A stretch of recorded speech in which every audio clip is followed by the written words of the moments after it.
The Pacific is throwing spray over the bow when I climb into the cockpit. It's not rain. It's the ocean reaching up, cold and salty, slapping the carrier deck and turning the wooden planks slick enough to shine. The ship rises, drops, rises again, like it's breathing hard. Every time it dips, my stomach dips with it. My name is Ted Lawson. Army Air Forces, medium bombers, long runways, normal rules. And yet, here I am, strapped into a B-25 Mitchell on the deck of the USS Hornet, pointed at a horizon that doesn't look like an airfield, just a gray line where sea meets sky. The bomber's skin is cold under my glove when I steady myself. Rivets, paint, a thin grit of salt that gets into everything out here. My co-pilot, Dean Davenport, leans in close, voice forced casual. She's pitching good today. Yeah, I answer, eyes forward. She's pitching. Behind us, the crew climbs into place, each man moving like he's in a drill. Not because we feel calm, because routine is the only thing that keeps fear from chewing through you. Bomb switch is safe, our bombardier calls. Chart set, heading confirmed. The navigator says, already hunched over his board like he's trying to fold the whole Pacific into a small square of paper. The engineer checks valves and pressures. Fuel valves open, pressure good, temps steady. The radio operator adjusts his headset, taps the mic. Interphone clear. The gunner swivels his shoulders, testing his harness. Tail set. The cockpit is a tight box of glass and metal. It smells like warm oil, canvas, and gasoline. Outside, the wind is loud enough to feel. It presses against the windows and shoves exhaust back into your face. Down the line, I can see other B-25s chained to the deck, 16 of us in total. Big Army bombers that look wrong sitting on a Navy ship like this. Navy deck crewmen weave between them with practiced urgency, coats snapping, gloves slick with spray. They don't look at us like heroes. They look at us like a problem they're going to solve. A Navy deck officer jogs up, bracing himself against the gusts. He cups his hands and shouts into my open side window.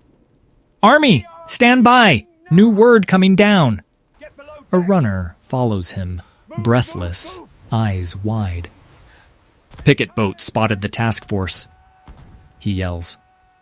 "We launch early." Early. The word hits my cockpit like a fist. Dean's eyes snap to the fuel gauges. My navigator looks down at his chart, then back up, and I don't miss the flicker of calculation in his face. "How far out?" Dean asks, voice tight. The runner doesn't have exact numbers, but he doesn't need them. His expression says everything. Farther than planned. My navigator doesn't try to soften it. "We'll be tight, Ted." "Tight how?" the bombardier asks, not from panic, just needing the shape of the truth. I stare straight down the carrier deck. 400 feet, then ocean. Tight enough that we don't waste a minute. I say, "We go anyway." No one argues, not because we're brave, because the argument was settled the day we volunteered. The signalman crouches ahead of us, arm raised. He's small against the wide gray sea. "Brakes set," Dean says. I push the throttles forward. The engines surge into full power with a roar that becomes physical, vibration in my ribs, in my teeth, in the yoke. The aircraft strains against the brakes like a chained animal. The carrier dips into a trough, and the end of the deck tilts down, as if it's trying to slide away from us. The signalman chops his hand down. Brakes released. The bomber rolls. Planks blur. The nose shakes. The wind howls. The end of the deck rushes toward us faster than my mind wants to accept. The ocean rises into the windscreen. Dark. Thick. Waiting. I ease back on the yoke. The wheels leave the wood. For a fraction of a second, we sink, just enough to make my stomach seize, just enough to make my body believe we're falling into the sea. Then the wings bite. The aircraft claws upward, slow and stubborn, and we're flying. Dean exhales hard. We're flying. Yeah, I say, jaw locked. We're flying. Behind us, the Hornet shrinks into gray mist. Ahead is Japan. Beyond that is China, if the fuel and the weather decide to allow it. The deck is gone. There is no way back to it. Before this morning, the raid lived in briefing rooms and training fields, maps pinned on walls, headings scribbled on boards. Men speaking in low voices like volume itself could compromise secrecy. It sounded clean on paper. Army bombers launch from a Navy carrier. We fly low over the water to avoid detection. We climb near the coast, hit targets in Japan, then keep going. Over the sea again, to airfields in China. No one told us it was safe. They told us it was possible. And possibility is what you cling to when you're staring at an ocean and trying not to imagine what happens when the engines stop. Our B-25s were modified until they felt like a different airplane. We stripped weight. We squeezed extra fuel into places fuel was never meant to go. We argued over pounds like they were lifeboats. Some of our defensive gear was reduced because range mattered more than anything else. We practiced short takeoffs until the runway looked too short every time. Full power, brakes biting, then release, airplane shuddering, wheels skimming, nose lifting at the last possible moment. Again. Again. Again. We learned how to treat a bomber like a fighter for the first few seconds of its life. The night before launch, men wrote letters they might never send. Some joked too loud. Some went quiet and stayed there. I remember a moment on the ship, late, wind-cold, when Dean and I stood near our aircraft and listened to the carrier's metal groan. The sea slapped the hull in a steady rhythm. Dean said, "You think we'll actually see Tokyo?" I don't like this, Ted. I kept my voice light because that's what you do. If the Navy gets us close enough. And after? He asked. After. The part nobody wanted to say out loud. I shrugged. After we fly. He stared at the dark water and nodded like he didn't believe me. But he wanted to. That was our bargain with ourselves. Don't look too far ahead. Fly the next mile, then the next, then the next. And now, because a Japanese picket boat had spotted the task force and sent its warning, our bargain had been renegotiated by reality. Launch early. Fly farther. Pay later. We drop down until the ocean looks close enough to reach up and slap the belly of the bomber. The water is chopped into whitecaps that flash like broken teeth. The aircraft bucks in rough air near the surface, and I hold the yoke steady until my forearms ache. The engines settle into a steady, grinding note that becomes the only constant in the world. My navigator hunches over his chart, pencil tapping. Hold heading, don't chase the waves. Dean scans the gauges, then the horizon, then back to the gauges. Fuel burns high. We're heavy, I say. Keep her smooth. The radio operator listens, but there's nothing for him to catch. Radio silence where we can keep it. The Pacific is empty, and it feels like a trick. You expect something to appear. A fighter, a ship, anything that means you're not alone. Hours pass in vibration and monotony, but it isn't peaceful. It's the kind of quiet that dares something to happen. The gunner breaks in.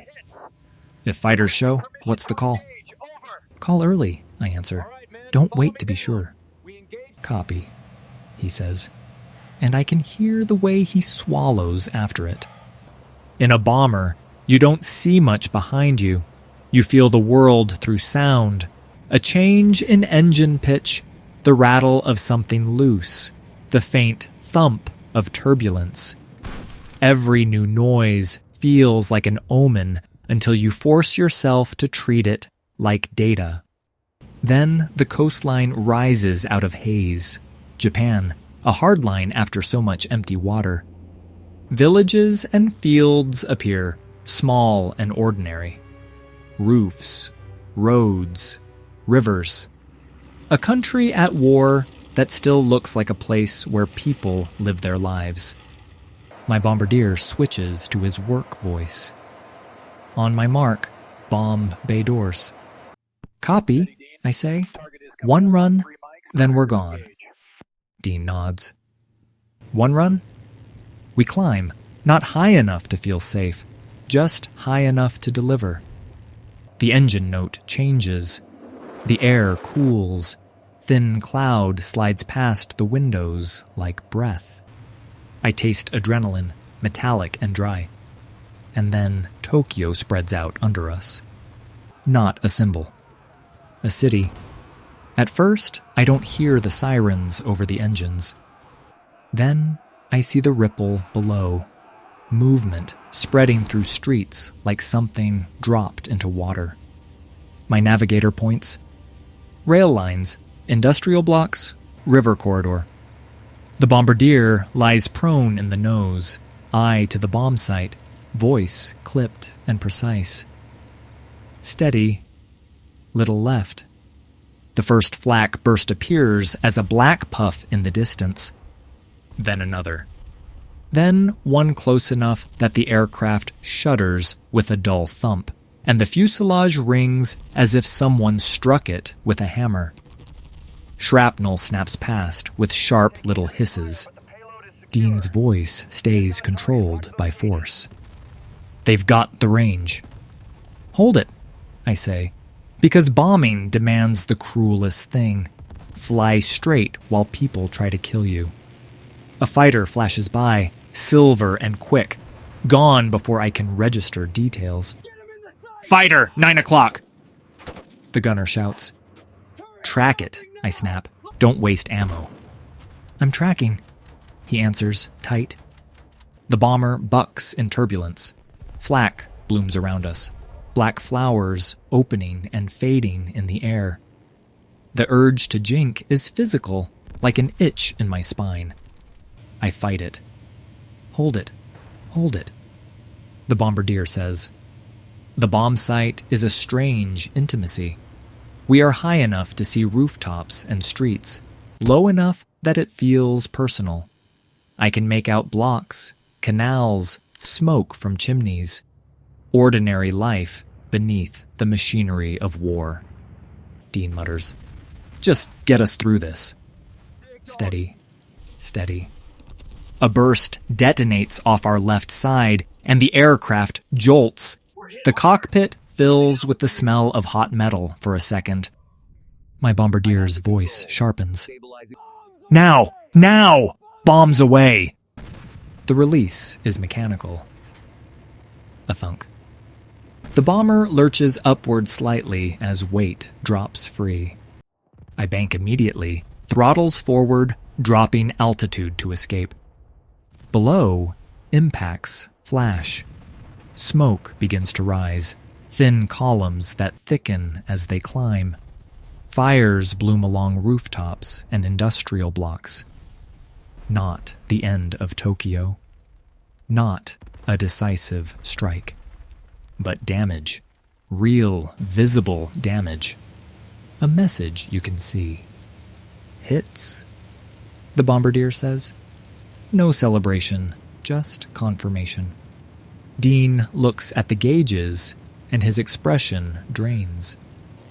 Now we have to get out. We get out, I say, and shove the nose down into the weather. We don't circle. We don't admire our work. Staying is dying. So we run. And the raid stops being about Tokyo and becomes what it always was underneath.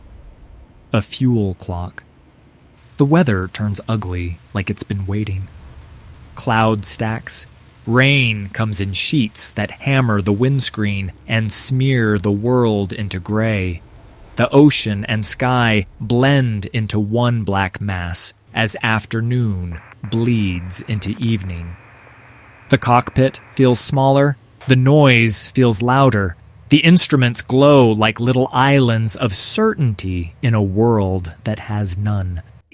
My navigator works numbers again, pencil scraping, lips moving. Dean keeps checking gauges, fuel, oil, manifold pressure, like he's afraid looking away will change them. Finally, the navigator says it, quiet and final. We're not making the field? Dean snaps. Not making it. We've got to... We launched too far out. The navigator answers, not cruel, just factual. Headwinds stealing miles? We can reach land. We can't promise a runway. Silence for a beat, broken only by engines and rain. The gunner's voice comes in, smaller now. So, what's the call? I tighten my grip on the yoke. We go until the coast. If we can't land, we jump. If we can't jump, we ditch. My engineer mutters, that's a hell of a menu. It's what we've got, I say. Night arrives. Instrument glow. Rain never stops. The bomber's vibration becomes a constant ache. Sometimes the radio crackles with fragments. Other crews making the same decisions, trying to sound calm because panic doesn't add fuel. A fuel critical?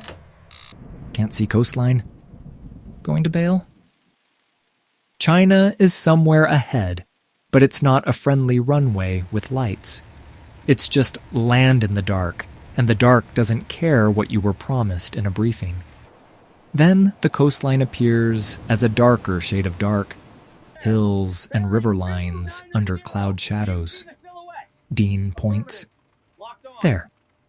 Yeah, I say. There. Land. Not safety. Just land. We drop below the cloud base, and the world snaps into detail at the worst possible moment. Trees, flooded lowland, uneven ground that only looks flat because my eyes want it to be. I'm putting her down, I say. Where? Dean asks, and I can hear the fear he's trying to keep out of his voice. Anywhere that doesn't kill us. Behind me, straps tighten. A man clears his throat and doesn't speak. The bombardier braces his feet. The aircraft feels heavy and reluctant, like it knows what I'm asking. The wheels hit mud, and the bomber lurches forward as if it's been punched. The nose dips. Metal screams. The aircraft slams again, harder, and the world becomes impact, grind, shudder. The cockpit fills with the smell of wet earth, fuel, and electrical smoke. My vision swims. Pain hits like a wave and steals my breath. Then silence, except for rain and the ticking of cooling metal. Dean grabs my shoulder. Ted, talk. I'm here, I rasp. Fire? Someone shouts from behind. I don't see flames. The engineer answers. Move, move. Harnesses pop. Men scramble. A hand yanks at my straps. I try to stand, and my body answers with pure refusal. I can't. Dean doesn't hesitate. Then we carry you. They drag me out through torn metal into cold rain that feels like needles. Mud grabs boots. Someone slips and curses. Someone else hauls him up. Behind us, the bomber sits broken and dark, rain washing over it as if the sky is trying to erase our evidence. A small flame flickers near spilled fuel. Just a hungry lick. Then the rain falls harder and smothers it flat. Not heroism, weather, luck. They lay me under trees. I bite down on pain and try to keep breathing steady. The gunner crouches nearby, scanning. "We got company," he whispers. Lantern light appears, low, bobbing between trunks. Figures move carefully, voices urgent and soft. Chinese villagers. Soaked.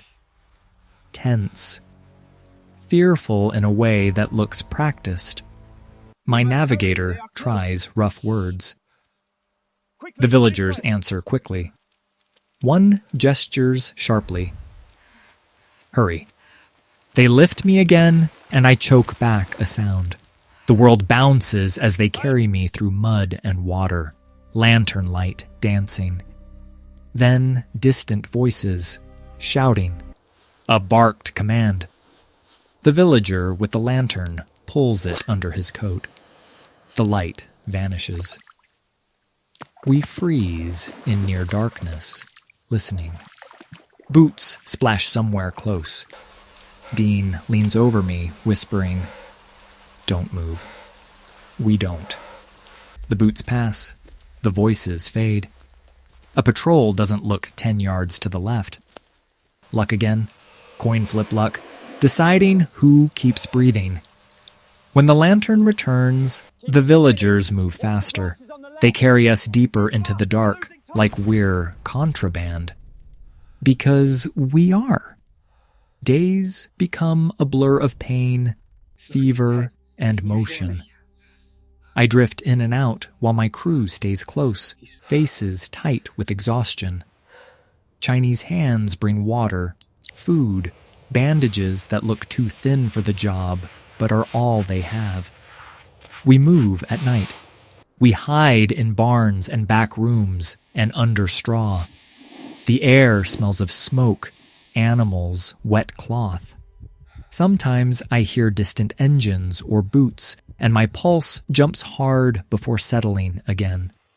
A Chinese doctor bends over me with steady hands and tired eyes. He doesn't speak my language. I don't speak his. But pain has its own vocabulary, and so does effort. Dean sits near my head, whispering updates like it matters that I hear them. We're moving again tonight. They're taking us to the next village. You hold on, Ted. You hear me? I hear you, I rasp, and even that feels like work. Later, when I'm safe enough to absorb it, I learn pieces of what happened beyond my cockpit. Some crews bailed out and were helped the way we were, guided, hidden, passed along by strangers risking everything. Some crews were captured. Some men were executed. Some died in captivity. And I learn about the retaliation that followed in China. Sweeps, punishment, villages suffering simply because Americans had fallen out of the sky and people chose to help them. I don't romanticize it. I don't turn it into poetry. It's the part that sits wrong in your throat because it doesn't fit into any clean victory speech. I volunteered. My crew volunteered. Those villagers did not volunteer for the consequences that came walking into their towns. Years later, people ask for the story like they want a neat arc. Takeoff, bombs, triumph fade out. I give them something they can picture. A deck that ends, engines screaming full power, while the ocean waits at the edge. Tokyo through glass, the bomb sight, the steady voice, the flak bursting like black fists in the air. A hard turn away, nose down, throttles forward, because you don't get two chances. Then the long escape where the weather closes in, and the fuel needle keeps falling, indifferent to courage. And then the ground, because the ground is where it stops being a mission and becomes people. Dean's voice in the rain. Then we carry you. Lantern light disappearing under a coat when boots get close. Mud. Pain. Quiet breathing. Strangers guiding strangers through darkness. That's the reality that stays with me. Not glory, not speeches. Even now, in a quiet room, I can be sitting still and suddenly hear it again. The wind slipping along a window frame with that thin whistle it makes in winter. A distant, steady tapping. Somebody's gutter in the rain, or a branch against glass, like the ticking of cooling metal after a crash. And under it, if I stop moving long enough to notice, I can hear my own heartbeat. Slow, stubborn, present. It brings me back from whatever thought I was drifting into. Back to the simple truth. We flew a mission that couldn't come home the way it left. We did what we were sent to do. And then the war kept going. On the ground, in the dark, in the lives of people who never stepped onto that carrier deck. The wind whistles once more, softer now, and the room is just a room again. But the sound of those engines, rising, straining, refusing to quit over the edge of the sea, never really leaves.